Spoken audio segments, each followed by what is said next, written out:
stratégies, dans les différents plans de développement. Mais que force est de reconnaître que le processus rencontre des obstacles, des difficultés par-ci, par-là. Que l'intégration de l'environnement, des changements climatiques en particulier, est une chose, sa mise en œuvre est une autre chose. Et que le contexte actuel dans notre pays rend encore difficile ce processus, cet exercice.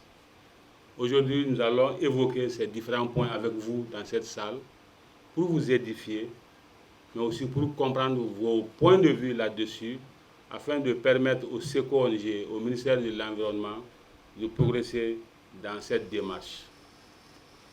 Je voudrais terminer mon mot de bienvenue en remerciant le ministère de l'Environnement, de l'Assainissement et du Développement durable pour nous avoir associés à la célébration de cette 25e édition et pour le partenariat fructueux que nous tenons avec eux depuis plus d'une trentaine d'années aujourd'hui, on peut le dire. Permettez-moi de remercier aussi le ministère des Affaires étrangères des Pays-Bas qui a soutenu et qui soutient encore le programme Bengadi pour encore 2 années supplémentaires. Nous avons démarré en 2021 et le programme prendra fin en 2025. De saluer également les SECO-ONG, mais aussi le consortium Bengadi à travers vraiment cette initiative-là, mais également les nombreuses actions de protection de l'environnement qui, depuis des années, constituent un partenaire clé du ministère de l'Environnement, mais également de l'Agence de développement durable. Donc cet événement, la quinzaine de l'environnement, qui est à sa 25e édition, donc c'est-à-dire que depuis 25 ans, depuis 1999, cet événement est organisé.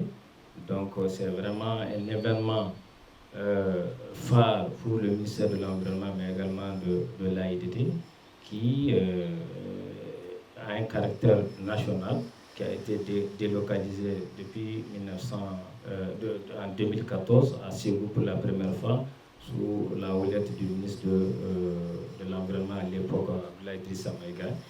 Aujourd'hui, je peux dire cette année, la présente édition se passe à Kita, donc la cérémonie d'ouverture officielle même est prévue demain. Donc c'est un événement phare de communication, d'information et de sensibilisation sur les thématiques de protection de l'environnement, de préservation de la biodiversité, de la lutte contre la désertification, mais également des questions de changement climatique pour inciter les populations à un changement de comportement.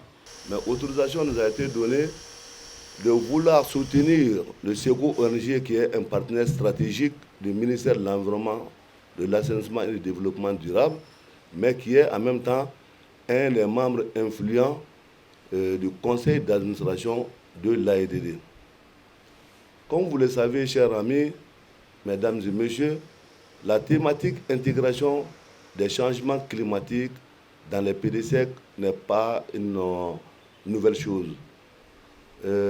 L'intégration même de l'environnement dans les politiques, les plans, les projets est une des missions phares de l'Agence de l'environnement et du développement durable, du fait qu'il a été donné comme mandat à cette agence de veiller à l'intégration, la dimension environnementale dans toutes les politiques, tous les projets, tous les plans et tous les programmes.